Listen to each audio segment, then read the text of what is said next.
Eh bien, la saison de National 3 féminine est à présent terminée. Nous en profitons pour vous offrir une petite interview du coach emblématique de notre équipe première. Et on commence par sa présentation. Alors, comment t'appelles-tu? Toujours Thierry Cormier.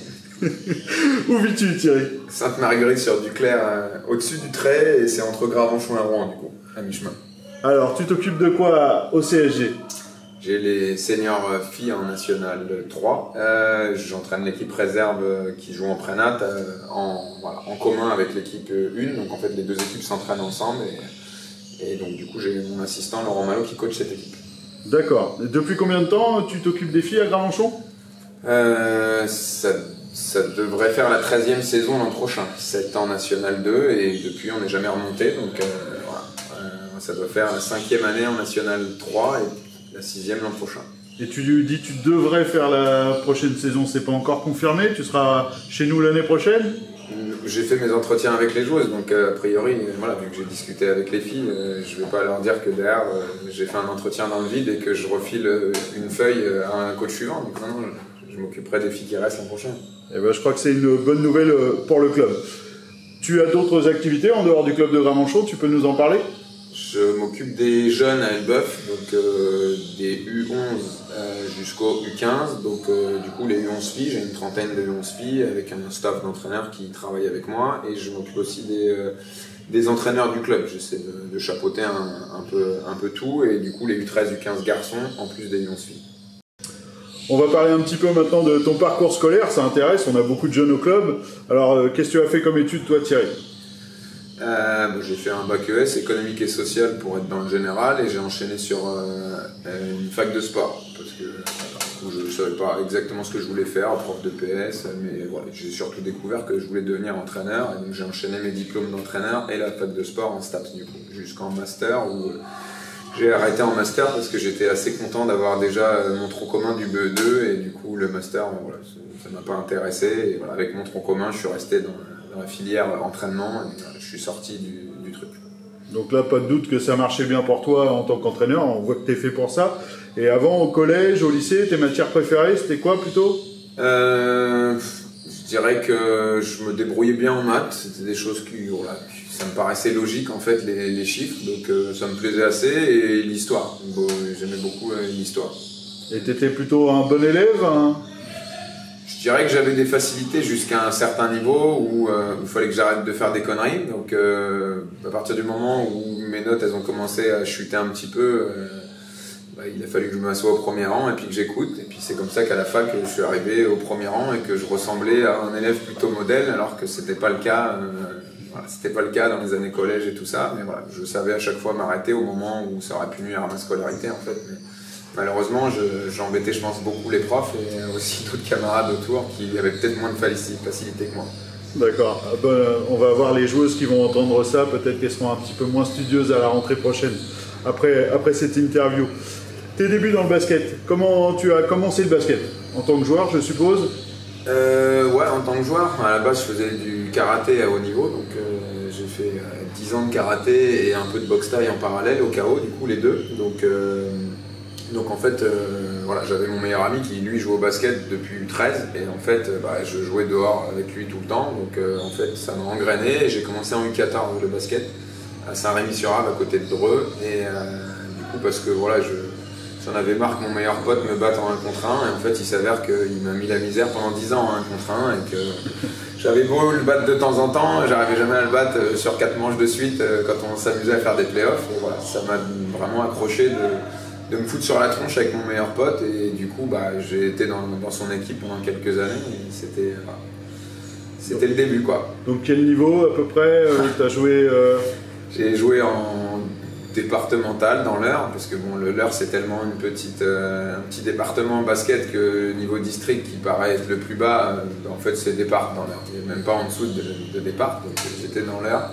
Et j'ai joué en minime départ, cadet départ, je faisais même pas 1m80 mais je faisais déjà 1m78 et j'ai arrêté de grandir dès que j'ai commencé le basket, hein, donc j'ai joué intérieur, donc un peu hors sujet puisque j'ai fini meneur de jeu et coach, mais j'ai joué intérieur jusqu'en U18 quoi, donc en cadet, et même en senior, le dimanche matin je joue intérieur. D'accord, tu joues toujours à l'heure actuelle? Non, je joue plus du tout. Et comment tu es devenu entraîneur? Comment t'es venu la fibre de l'entraînement Bah, du coup, vu que j'étais dans l'heure et qu'il n'y a pas de salariés dans les petits clubs, j'ai commencé à entraîner les U11 quand j'avais 16 ans et que j'étais surclassé en senior. Donc voilà, on a eu un entraîneur salarié au club qui était venu un peu coacher l'équipe 1 pour qu'on joue la montée en honneur région à l'époque. Et donc voilà, j'ai commencé à entraîner avec cette personne-là, les U11 garçons. Et puis il n'y avait pas d'entraîneur au club, donc il y avait que des bénévoles, des parents, le père de l'antenne. Donc un gamin de 16 ans qui entraîne les 11.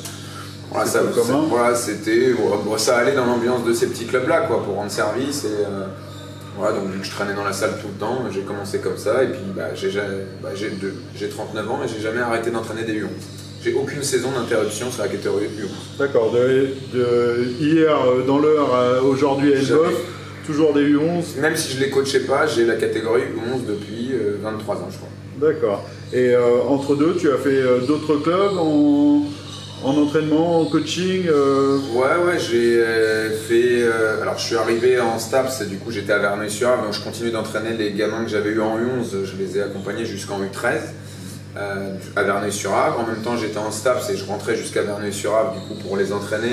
Je crois qu'on a fait une année où on jouait les brassages région et on était en départ, on n'a pas été en région, il me semble. Et derrière, après j'ai été à Mont-Saint-Aignan parce qu'en STAPS du coup j'ai rencontré des entraîneurs comme Bruno Suarez, comme Antoine Ligonière du coup qui était CTR à l'époque. Donc voilà, du coup je suis allé un petit peu aux endroits où il y avait des gens compétents, les regarder, les observer, et c'est comme ça que je me suis retrouvé à coacher les U11 et les U15 régions avec Cédric Le Borloc dedans à Mont-Saint-Aignan quand j'étais stapsien et que pour eux c'était cool d'avoir un gars qui faisait des formations d'entraîneur et voilà, c'est comme ça que je suis rentré dans des staffs d'entraîneurs et que j'avais déjà la fibre, mais en fait voir des gens comme Antoine travailler, Bruno à l'époque, en fait on sait qu'on veut être ça, mais on n'a pas de modèle, et en fait on découvre qu'en fait il y a des gens qui le font bien mieux que nous et qui ont déjà de l'expérience, et en fait on a envie de suivre le truc, quoi. Cédric d'ailleurs avait parlé de toi l'année dernière dans l'interview, il t'avait cité dans les 3 entraîneurs qui l'ont marqué. Toi de ton côté, est-ce qu'il y a des joueurs qui t'ont marqué, garçons, lors de tes années coach?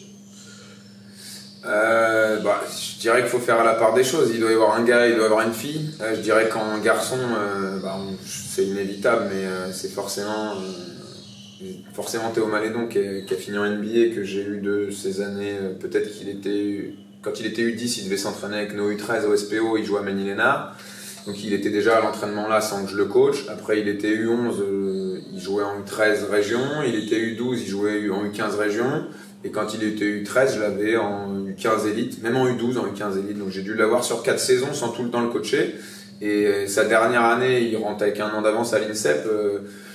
Il est surclassé en cadet nation, sans être au pôle espoir. Donc voilà, c'est un talent extraordinaire. Et puis si on était un grand formateur, on se dirait j'en ai eu un, je vais en former d'autres. Mais en fait non, on voit des gens passer comme ça, on essaie de les aider, mais on se rend compte qu'on n'en forme pas d'autres, donc ça veut dire que c'est pas nous qui les formons.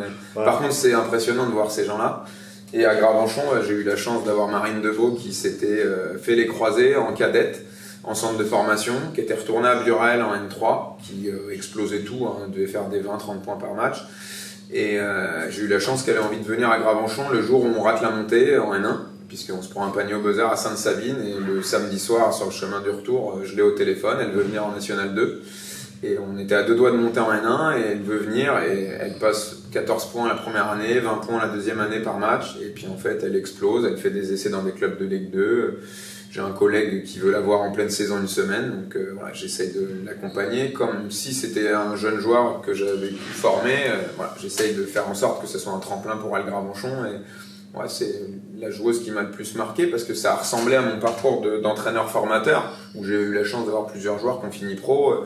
Elle, en fait, elle est passée par Gravenchon, le petit club de national amateur, à je deviens une joueuse professionnelle. Donc, ouais, je pense que c'est les gens qui ont le parcours qui m'ont le plus marqué, et voilà, impressionnant quoi déjà. Des beaux noms déjà, et puis ça fait plaisir. Marine qui est passée voir un match des filles, il y a 2 matchs de ça. Elle était là contre Lambersart à domicile. Ça a fait plaisir à tout le monde, elle a remis le bouquet de la MVP. Pourquoi tu entraînes des filles dans tout ça? Tu es passé des garçons jeunes, tu as toujours des garçons, des plus jeunes, mais entraîneur filles c'est quand même particulier.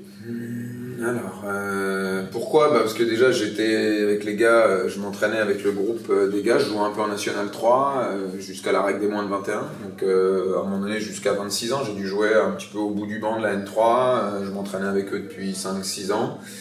Et il s'est avéré que la Nationale 2 féminine, ça se passait pas très bien à l'époque et qu'ils voulaient changer de coach et qu'il y avait des noms.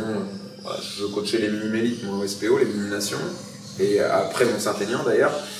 Puisque j'ai coaché au SPO que j'ai pas dit tout à l'heure, mais après Mont-Saint-Aignan j'ai accompagné les mini-mélites au SPO, j'ai suivi un peu le parcours de cette équipe et en fait il y avait quand même des beaux noms qui postulaient à Gravenchon, hein, puisqu'il y avait Laurent Chamu qui avait déjà coaché en national et peut-être même un peu en pro à l'époque, et il s'avérait que j'étais un peu le gars du club qui était là depuis 5-6 ans et on m'a donné ma chance, et puis voilà, donc, je me suis dit que c'était sûrement un bon challenge pour lancer une carrière entre guillemets, une carrière c'est pas le haut niveau Gravenchon, mais en tout cas, faire que ce soit mon métier, parce que c'était un contrat à 20 heures à l'époque, donc j'ai eu cette opportunité, le club m'a fait confiance, alors que je coachais que des jeunes.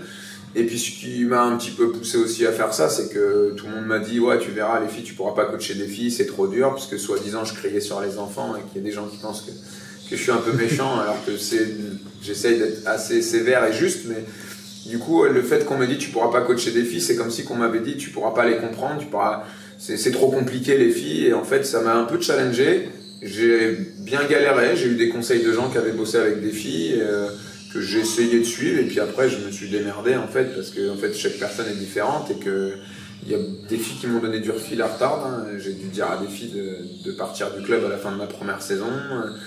C'était pas évident en effet de démarrer avec des filles, mais en tout cas c'était un sacré challenge, et puis je regrette pas parce que humainement on apprend vraiment des choses sur le sexe opposé, entre guillemets, sur son fonctionnement, alors que même ma propre femme, entre guillemets, des fois, je suis pas sûr de pouvoir comprendre certaines choses, alors que finalement, dans ton équipe, au moins pour le basket, tu te dis je vais comprendre des choses, mais voilà, c'est vrai que c'est pas évident de comprendre. Au sein des couples, des fois, on se comprend pas toujours, et avec le temps, on y arrive en tout cas, mais je pense que c'est un sacré challenge, d'être un entraîneur du sexe opposé et de prétendre arriver à comprendre. Je prétends pas comprendre, mais en tout cas j'essaye, et ça m'aide beaucoup au quotidien d'essayer en tout cas. Et est-ce que tu vois des avantages de coacher des filles par rapport aux garçons? Des avantages, je sais pas, parce que je sais pas, honnêtement j'essaye d'aborder la manière de jouer de la même manière que les garçons. Clairement les Ukers Elite, les garçons ont plus de talent, je dirais, parce qu'ils passent plus de temps balle en main tout petits que les filles qui l'abordent plus de manière collective avec leurs amis quand elles sont petites. Je sais pas, elles abordent vraiment le jeu d'une manière collective, donc du coup je suis obligé de faire vu ma philosophie de jeu, je suis obligé de faire tampon en me disant il faut qu'elles soient plus agressives, qu'elles prennent plus de responsabilités, alors que c'est pas dans leur nature et dans l'éducation féminine en général. Donc je sais pas, ça a des avantages pour créer du collectif.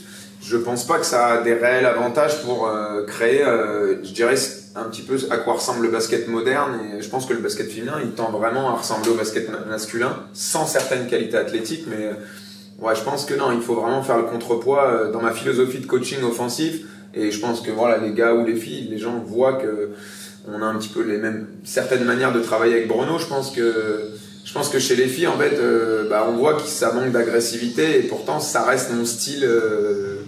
J'ai à peu près le même style que ce que les gars font, mais je pense que chez les filles il y a ce côté collectif qui ressortira beaucoup plus. Et des fois il faut faire tampon parce qu'elles prennent pas leurs responsabilités, et moi j'essaie de faire en sorte qu'il y ait quand même un peu de feu d'artifice et que ça soit pas que on fait la passe à 10 quoi. Alors sur le côté agressif, pour avoir vu quelques matchs cette année, puisqu'on a suivi la saison le dimanche à Gravenchon, j'encourage tout le monde à venir voir, parce que c'est des morts de faim, hein. Cette année ça se jette sur tous les ballons. Enfin, on encourage tout le monde à venir le dimanche voir ce beau spectacle que ton équipe propose. Pour finir avec le basket, le côté basket passé, ton meilleur souvenir avec la team CSG? C'est pas évident parce que j'ai eu des défaites. J'ai eu des défaites où j'avais l'impression qu'on avait tout donné et que c'était un sentiment énorme de voir qu'on était à deux doigts de battre des armadas comme Versailles à l'époque, qui étaient remontés jusqu'en N1. Après, j'en ai un, oui, particulièrement, je pense que c'est le match de passé. Il y a quelques années, on avait une jeune joueuse là, qui avait fait de la N1, qui avait ses actions sur les réseaux sociaux, qui s'appelle Chavoutier, son prénom de mémoire, je l'ai plus.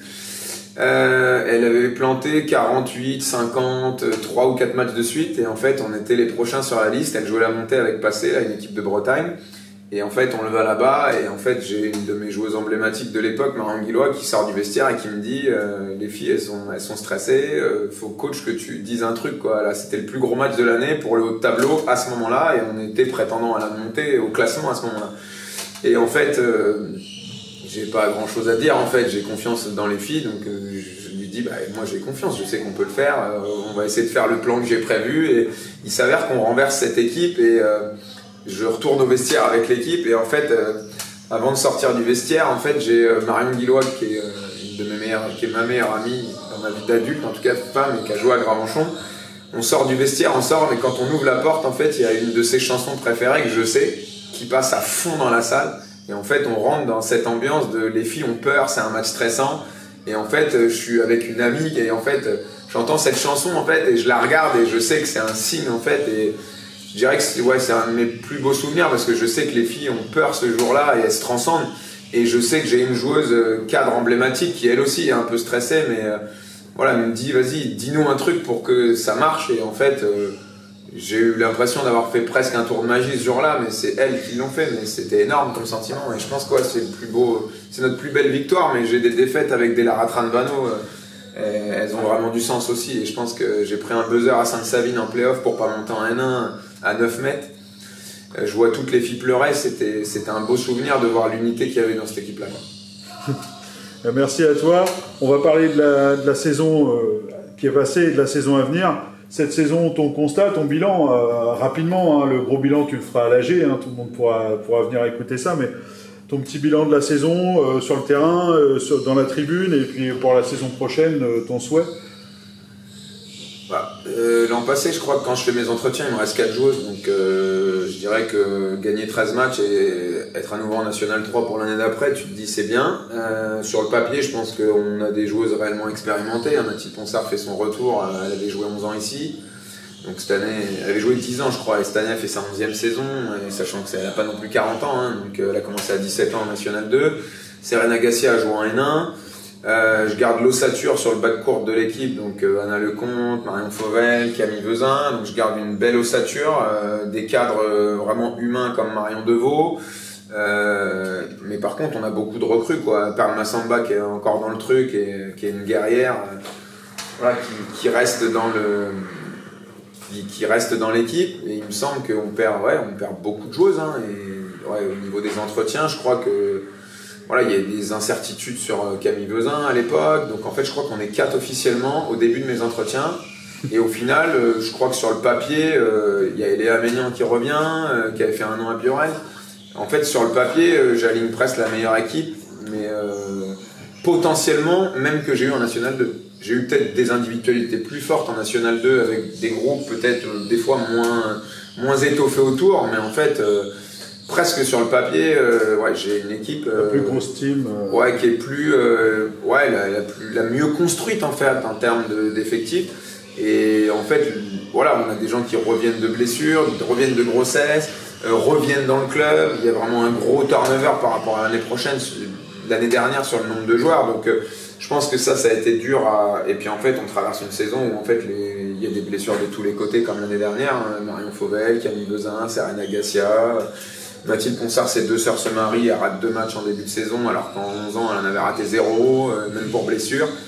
Donc non, c'est assez dur en fait de faire le constat que finalement on finit 6e et que c'est notre plus mauvais résultat en National 3 avec presque sur le papier la plus belle équipe. Mais en même temps, les contraintes de revenir d'arrêt, de grossesse, se remettre en confiance, des gens qui ont eu des blessures l'année dernière, qui ont des blessures en cours de saison cette année. Des gens à Margot Baptiste qui arrive au club, qui doit s'adapter entre guillemets. En fait, finalement, cette équipe, il y avait trop de modifications, même si, construire un bel effectif, c'est bien, mais trop de modifications, ça t'empêche d'avoir finalement des vraies bases en fait sur ce que tu as pu faire, une vraie continuité. Et quelque part tu perds le fil de certaines choses, et du coup gagner 13 matchs, ça veut dire qu'on a fait le boulot. On gagne le dernier à domicile dans notre public, ça fait plaisir de récompenser le club de l'investissement qu'il y a eu autour de cette équipe et depuis des années. Mais en tout cas voilà, je pense que même les filles, au fond d'elles, quand elles voyaient l'équipe sur le papier, je pense qu'elles auraient aimé finir plus haut. Ça veut pas dire qu'on monte, hein, parce qu'il y a des sacrées équipes dans la poule, comme Dunkerque, mais qui montent pas du tout d'ailleurs. Mais ouais, clairement, c'est beau sur le papier, quoi. Mais au final, on n'a pas réussi. Et les blessures, plein de choses, plein de paramètres ont fait qu'on n'arrive pas à tirer le meilleur de cette situation au final, quoi. Mais c'est la vie, hein, on peut pas toujours avoir les plus belles choses et puis réussir la plus belle chose. Des fois, on a un équilibre et on réussit un truc mieux. Je pense que voilà. C'est pas la meilleure saison, mais on a vécu quand même des super matchs ici à Caumont le dimanche, avec vraiment une équipe, je le redis, combative, avec une ambiance dans le public sympa. Il y avait vraiment du beau jeu. On espère avoir ça l'année prochaine. L'équipe que tu vas nous concocter avec celle qui reste, peut-être des arrivées, mais ça t'en parlera, je pense, un peu plus tard. Il y a du travail avant d'arriver à tout ça. Mais on a tous confiance en toi et on sait que ça va bien se passer. Il y a un homme qui travaille avec toi quasiment au quotidien. Il a souhaité te poser quelques questions. C'est Laurent, tu en as parlé. Ça fait longtemps que vous bossez ensemble. Je sais pas d'ailleurs, ça fait combien de temps vous êtes tous les deux Alors à Gravenchon, je crois qu'il a dû rater ma première saison parce que j'ai Charles Ariel en assistant. Et en fait, qui lui préfère vraiment les ados. Et du coup, j'avais eu Laurent Malo en assistant sur l'élimination au SP Rouen. Et en fait, Charles arrête, et en fait je propose à Laurent, donc je dirais que lui, il a fait une saison de moins à Gravenchon, mais en même temps, il avait dû faire au moins 1 ou 2 saisons en élimination avec moi. Donc en fait, il a dû faire 13 ou 14 ans, c'est mon binôme, ouais, depuis 13 ou 14 ans, quoi. C'est même plus mon assistant, c'est mon binôme, quoi. C'est ça, le vrai binôme. Et d'ailleurs, il te pose la question, tu passes énormément de temps avec lui au téléphone, est-ce que ta femme est jalouse ? Ma femme est au travail, elle a les mêmes horaires que moi, donc moi je travaille de la maison toute la journée et j'entraîne le soir, et elle rentre tard de l'Orange Bleu, donc elle n'a pas le temps de s'en rendre compte. Alors Laurent, il te demande aussi où tu trouves tes expressions que tu utilises couramment dans tes discours. Alors là, il y a un dossier là-dessus. Déjà, ce qu'il faut savoir, c'est que c'est Bruno Suarez qui a commencé. C'était le spécialiste quand moi j'étais jeune entraîneur de faire des comparaisons quand on parlait de la progression des gamins qui étaient au pôle et de comment ils fonctionnaient. Et il s'avère que lui, il en sortait des plus cohérentes que moi et que j'avoue que moi je sors des trucs, des fois même les filles, elles osent pas sourire mais elles se foutent de moi dans le dos en disant mais qu'est-ce qu'il a raconté, c'est quoi cette allusion? Et c'est vrai que du coup, Bruno le faisait beaucoup avant et du coup voilà, c'est un truc que j'aimais bien et en fait je suis parti dans ce trip-là et je crois que j'ai dépassé... le nombre de citations en tout cas. La qualité, j'en sais rien. Mais en tout cas, j'en cite en termes de quantité. Ah oui, en quantité, c'est sûr. Alors Laurent, la dernière question qu'il avait, tu as la réputation pour lui d'un coach sévère aux yeux de plein de monde, mais beaucoup de joueuses, surtout des anciennes, ils pensent le contraire. Qu'est-ce que tu en penses toi? Comment t'expliques cela? J'en pense que ça fait 20 ans que les gens en fait ils viennent me voir coacher un match, ils m'ont pas vu entraîner, ils m'ont pas vu faire l'entretien de fin d'entraînement, ils m'ont pas vu être sévère avec un enfant ou avec une joueuse, mais derrière faire le service après-vente. Et en fait les gens ils voient que des gradins, un entraîneur qui a une fois crié, qui a une fois fait un truc avec sa plaquette, qui a une fois dit un gros mot parce que c'est des ados. Par contre j'entraîne des U11 filles, j'ai 30 gamines, j'ai pas dit un gros mot de l'année. Et par contre, avec les ados, ils en disent toute la journée au collège. J'ai fait 6 ans éducateur, pion dans un collège, quoi, donc assistant d'éducation. Donc je sais comment les ados ils fonctionnent. Donc, et c'est vrai que oui, je suis dur avec les ados quand ils se comportent mal. Et j'ai même des parents qui me disent, en fait, les ados, ils te respectent plus toi que nous quand ils font leur crise d'adolescence. Et en fait, ce côté sévère, en fait, c'est un peu, je vais peut-être dire un gros mot, mais c'est mon costume de connard en fait. Et les ados, en fait, je trouve que ceux qui me croisent dans la rue et qui me resserrent la main aujourd'hui et qui me respectent, en fait, c'est marrant, c'est ceux avec qui j'ai été le plus en conflit. Et c'est pour ça que j'ai pas envie de lâcher ce costume entre guillemets, parce que je suis là pour faire le contrepoids aussi en tant qu'éducateur. Mais si je faisais pas le service après-vente et que je tirais des cartouches et que derrière les joueuses, j'essayais pas de leur amener humainement quelque chose, leur dire que ok, là j'ai été dur et j'ai peut-être été un peu trop dur. Des fois je dis ouais, voilà, ces mots-là ils étaient maladroits à ce moment-là, dans mon temps mort je t'ai dit ça, dans le feu de l'action. Bon, je veux que tu saches que en gros mon discours, oui, je te reproche ça, mais en fait la manière dont je te l'ai dit devant les autres c'était pas top, sachant que les filles j'ai pas besoin d'être sévère en fait. Si je cite leur nom au temps mort, un gars avec les ados, je les pique volontairement. Je travaille sur l'ego en fait qu'ils ont devant leurs potes, et les filles en fait, il n'y a pas du tout d'ego. clairement, tu travailles sur je dis quelque chose et en fait, elles ont une frustration de recevoir ça devant les autres et elles ont envie de prouver que c'est pas vrai, mais sans l'ego en fait. C'est pas je vais te prouver que tu sens que c'est je vais te montrer que voilà. Elles le font pour toi. Ouais, pour le respect, pour respect aussi pour le coach en fait. Que ce soit moi ou un autre coach, elles ont ce respect de dire tant que ça n'a pas déraillé avec le coach, je vais respecter quand même. Il y a vraiment ce côté respectueux qui est intéressant chez les filles. Sévère, accompagnement et respect. Ouais, mais après c'est vrai que quand les gens voient des gradins, un truc avec des ados, oui, ils ont le droit de juger que je suis trop sévère. Des gens disent que je suis méchant, ils ont le droit de juger. Maintenant, s'ils voyaient ce qu'il y a dans les entretiens et dans les discussions. Je parle aux enfants. Là, ce matin, j'ai fait un stage de basket. J'ai dû parler à 8 gamins avant 9h15, le début du stage. Et parce que je leur avais donné des conseils la veille et qu'ils faisaient autre chose dans le gymnase. Le suivi. Ça, les gens le voient pas. Ils sont pas là à 9h du matin. Ils déposent leurs gamins et puis ils viennent voir un match et puis j'ai crié sur un enfant. Ouais, c'est facile. Et encore, est-ce que je crie vraiment des choses qui sont méchantes? Ça reste à prouver, en fait. Donc un entraîneur sévère, accompagnant et respectueux de ses joueurs. On va terminer par un speed question, comme on le fait habituellement. Donc très rapidement, ton joueur préféré. Alors NBA, France, n'importe quoi, et pourquoi? Alors il y en a deux. Je pense que quand j'étais gamin, c'était Gary Payton, parce que c'était le meilleur défenseur NBA qui défendait sur Michael Jordan, et que quand tout le monde aime Michael Jordan, on cherche un peu les anti-héros, et lui, voilà, c'était un chien, le mec, il l'appelait The Globe, le gant.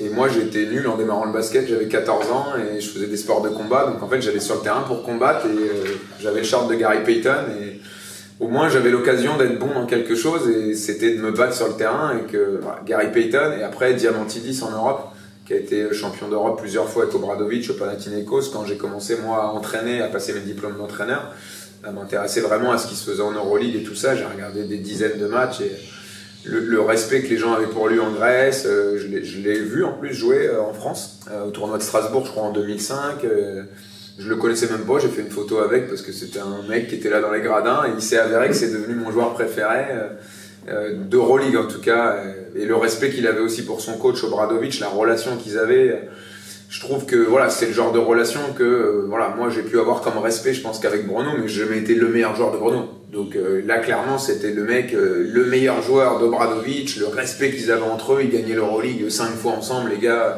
c'est une histoire de fou et ce joueur-là, ouais, il me marque vraiment quoi, humainement. Quoi. Et ta joueuse préférée maintenant, pourquoi? Pour les mêmes raisons? Non, ma joueuse préférée, c'est ce que j'aimerais voir dans le basket féminin. C'est ce qui se fait de plus aujourd'hui avec des Lisa Berkani, des Marine Johannes. Mais ma joueuse préférée et la première joueuse en fait qui m'a aussi dit qu'en fait il fallait que je continue d'entraîner des filles comme des mecs, c'est Diana Taurasi. Je l'ai vu jouer contre Mondeville avec Ekaterinbourg et wow, c'est un ovni en fait. C'est une légende WNBA. Elle joue encore à 40 ans. C'est incroyable le talent qu'elle fait sur le terrain, c'est un garçon et en fait les générations comme Johannes, Lisa Berkani, en fait c'est des gens qui ont ce feeling de basket américain avec tu exprimes ton talent et en fait en fille ça n'existait pas et la première fois même en ligue féminine je regardais les matchs, je voyais pas ça, j'avais vu une américaine à Arras quelques années plus tard être monstrueuse avant qu'Arras descende, mettre 25 points par match mais ouais, Diana Taurasi quand j'ai vu elle, puis humainement quoi. Elle était, je crois, en couple avec Sue Bird, qui était sa meilleure amie, puis sa femme dans la vie. Elles jouaient ensemble, elles étaient championnes NBA. Moi, j'ai eu des joueuses dans l'équipe qui étaient en couple. Et en fait, ouais, humainement, c'est des histoires. Ça ressemble à ce que j'ai vécu. Et en plus, c'est des joueuses extraordinaires. Et j'ai eu des joueuses extraordinaires, humainement, moi, à Gravenchon. Donc, j'adore les choses qui y ressemblent, en fait. Dans la même continuité, ton action de jeu préférée au basket, c'est quoi?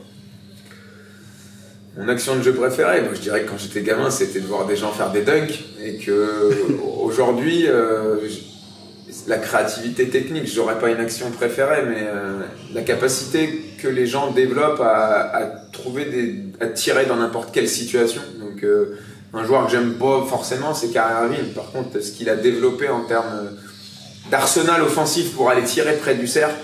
Voilà, c'est un peu ce que Tony Parker faisait. C'était le joueur qui marquait le plus près. Il marquait plus que les pivots en NBA dans la raquette, Tony Parker. Et en fait, ouais, je dirais que le 3 points, Stephen Curry, c'est fou, mais ouais, que ce soit le 3 points ou la créativité des tirs, c'est quelque part, j'ai pas le geste technique, mais c'est le talent que les gens peuvent développer, quoi. Stephen Curry, Kyrie Irving. peu importe le geste technique en fait, c'est de voir des gens qui ont le culot de faire des choses talentueuses. Ça me fait kiffer et c'est ce que j'aimerais que mes joueuses et mes joueurs en fait ils osent faire pour se développer en fait. J'allais te dire, ça va donner des idées à certaines pour la saison prochaine.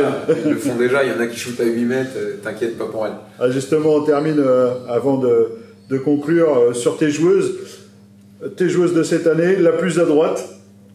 La plus à droite, je pense que c'est Perle Massamba. J'ai un logiciel de stats, mais elle n'a pas le plus gros volume de shoot, mais elle joue inter et du coup elle passe beaucoup de temps à 3 points dans mon style de jeu.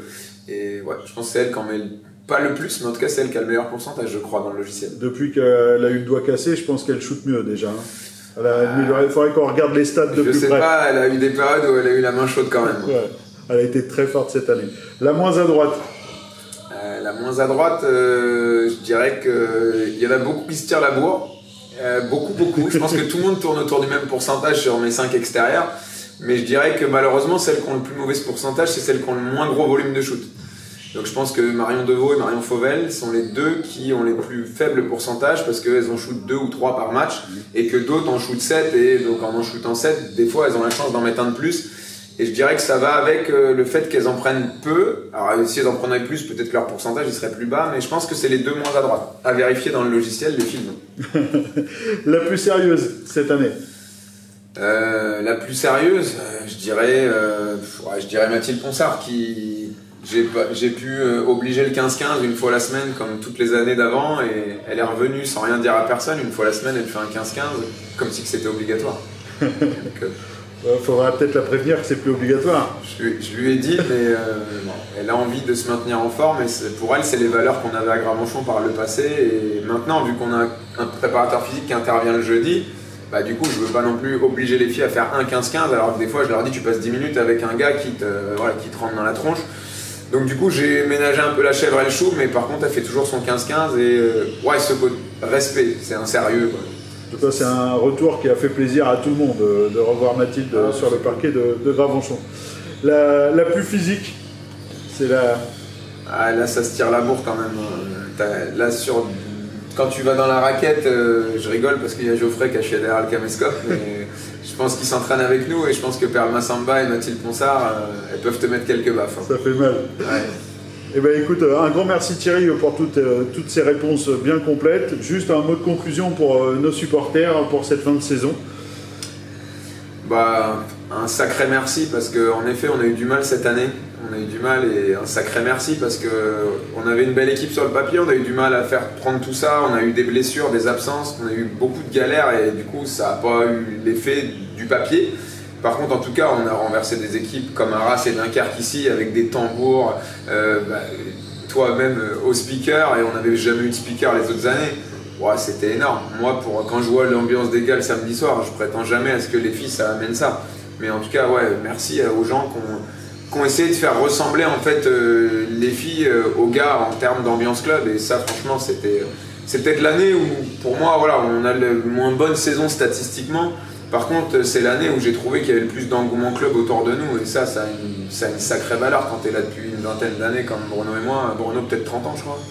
Moi ça doit faire, je suis arrivé à 20 ans, j'en ai 39 donc ouais, quand on voit ça grandir en fait, ouais, c'est fun, franchement c'est fun. Bah écoute, on l'a fait avec grand plaisir et on a vécu aussi des moments super sympas le dimanche, que ce soit derrière le micro ou dans la tribune. C'était vraiment une belle saison. On te remercie pour l'interview.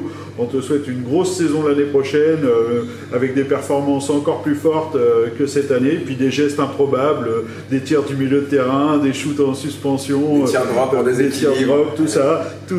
Et on te souhaite une super saison. Des toupies pour Geoffrey. Merci Thierry.